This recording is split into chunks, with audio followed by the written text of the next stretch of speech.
Hello. In this video, we are going to discuss about change in R on stretching a wire. तो अगर हम wire को stretch करते हैं तो उस केस में R में क्या चेंज आता है। सबसे पहले स्ट्रेचिंग का कॉन्सेप्ट समझते हैं कि जब भी आप वायर को स्ट्रेच करते हैं, ठीक है, तो उस केस में उस वायर का लेंथ जो होता है वो चेंज होता है, ठीक है। उस वायर का एरिया ऑफ क्रॉस सेक्शन जो होता है वो भी चेंज होता है, बट उस वायर का जो वॉल्यूम होता है वो चेंज नहीं होता है। ओके, वॉल्यूम जो होता है आपका वो डज नॉट चेंज। वॉल्यूम आपका वही का वही रहेगा। डज नॉट चेंज में हम बोल सकते हैं कि volume remains constant. Volume remains constant जब आप स्ट्रेच करते हैं। तो चलिए इस केस में कुछ केस देखते हैं। That is the case number 1। जो फर्स्ट केस हमारे पास है, change in length is given. अगर पहला केस में change in length is given, ठीक है, कि अगर आपके पास लेंथ में चेंज दिया हो तो उस केस में आप इसको कैसे सॉल्व करेंगे। अब देखिए हम लोगों को पता है। अच्छा एक बात ध्यान रखेंगे आप यहाँ पर, मैं इसको बता दूं कि वॉल्यूम का जो फॉर्मूला होता है आपके पास, उस वॉल्यूम को हम लिख सकते हैं area multiply by length. Okay, volume हम क्या लिख सकते हैं, एरिया मल्टीप्लाई बाई लेंथ। अब देखते हैं यहाँ पर कि चेंज इन लेंथ अगर आपके पास गिवन हो, ठीक है, तो पहला केस हम लोग बात कर रहे थे तो हम बोले कि हमें पता है, वी नो दैट, कि रेसिस्टेंस का जो फॉर्मूला होता है that is R rho L upon A होता है। अच्छा, अब देखिए यहाँ पर हम क्या कर रहे हैं, R is equal to L upon by A होता है, तो यहाँ पर हम क्या करते हैं कि रो एल बाई ए, इसमें हम लोग एल से मल्टीप्लाई और एल से डिवाइड कर देते हैं, ठीक है। अब जैसे आप एल से मल्टीप्लाई और एल से डिवाइड करते हैं, रेसिस्टेंस क्या हो जाएगा, ये हो जाएगा रो L square by A into L, ठीक है। ए इंटू, अब देखिए लेंथ में चेंज है, ठीक है, लेंथ में क्या है, चेंज है। अच्छा अब देखिए ए इंटू एल, ठीक है, यहां से क्या आपके पास rho L square by A into L हो गया। अब एरिया इंटू लेंथ को हम क्या वॉल्यूम बोल सकते हैं, तो ये आपका आर इज इक्वल टू हो जाएगा that is rho L square by V, that is area multiply by length. Area into length is equal to volume, ठीक है, area into length is equal to volume. अच्छा, volume आपका constant रहेगा, नहीं बदलेगा, ठीक है। अब वायर को स्ट्रेच कर रहे हैं तो वायर तो वही है, अगर वायर वही है तो वायर की रेसिस्टिविटी भी क्या है, सेम है, ठीक है।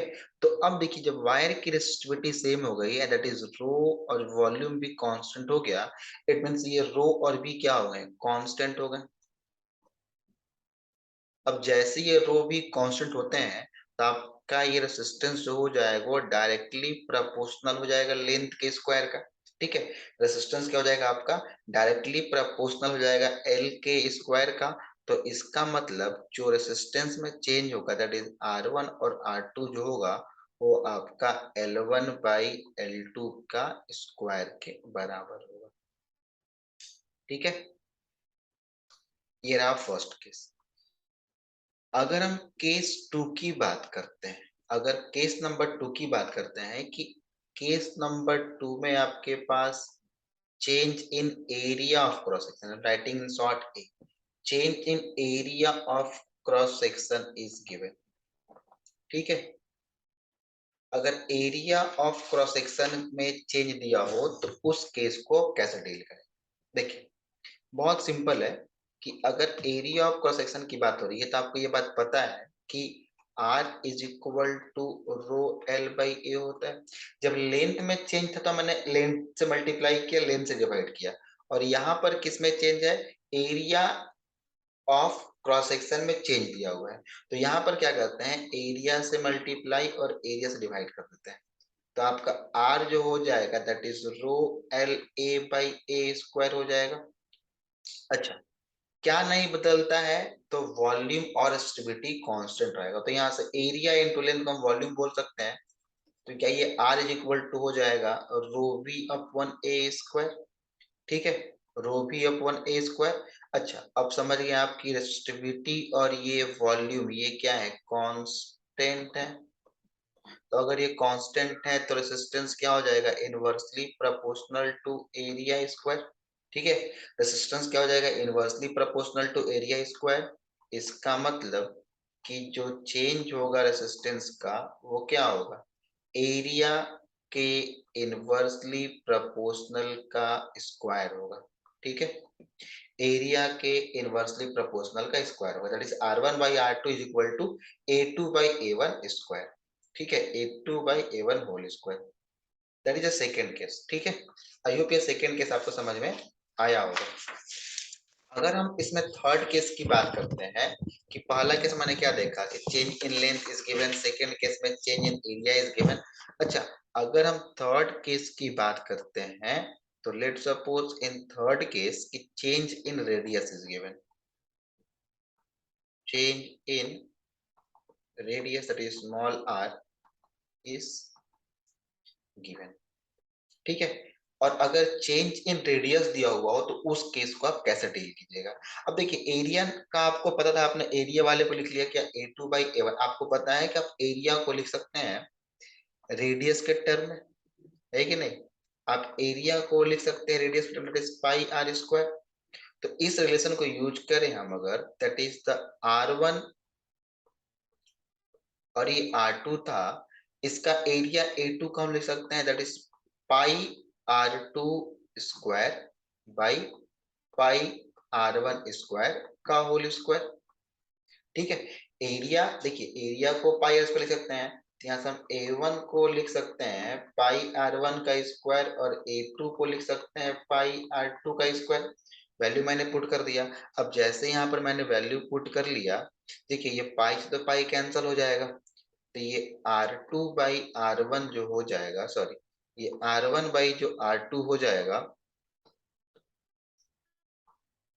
जो ये आपका R1/R2 हो जाएगा that is R2 square by R1 square, R2 square by R1 square का होल स्क्वायर।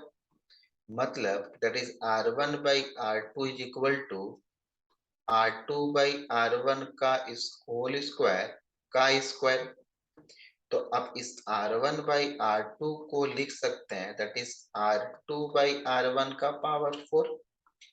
रेडियस के टर्म में क्या हो जाएगा उसका पावर, रेडियस के टर्म में इनवर्सली प्रोपोर्शनल है बट पावर यहाँ पर क्या है 4 हो गया। ठीक है, तीन केस समझ में आया आपको। चलिए चौथा केस देखते हैं। फोर्थ केस क्या है, केस नंबर फोर्थ क्या है कि change in diameter is given, change in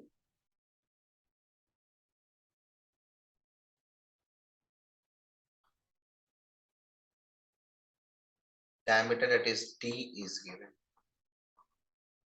ठीक है, अगर डायमीटर में चेंज दिया तो उस केस में क्या होगा। अब देखिए अगर हम डायमीटर की बात करते हैं तो हम डायमीटर को क्या लिख सकते हैं, 2 टाइम्स ऑफ रेडियस। तो रेडियस को हम लिख सकते हैं क्या, डायमीटर बाई 2। ठीक है, क्या रेडियस को हम लिख सकते हैं डायमीटर बाई 2, तो इस रिलेशन को यूज कर लेते हैं। ठीक है, that is R1/R2 is equal to, R2 आपका रेडियस है तो क्या हम R2 को लिख सकते हैं दैट इज D2/2। ठीक है, और हम R1 को लिख सकते हैं क्या, D1/2 का पावर 4। तो यहाँ से R1/R2 is equal to that is D2/2 multiply by 2/D1 that is power 4, 2 से 2 cancel, that is R1/R2 is equal to D2/D1 power 4।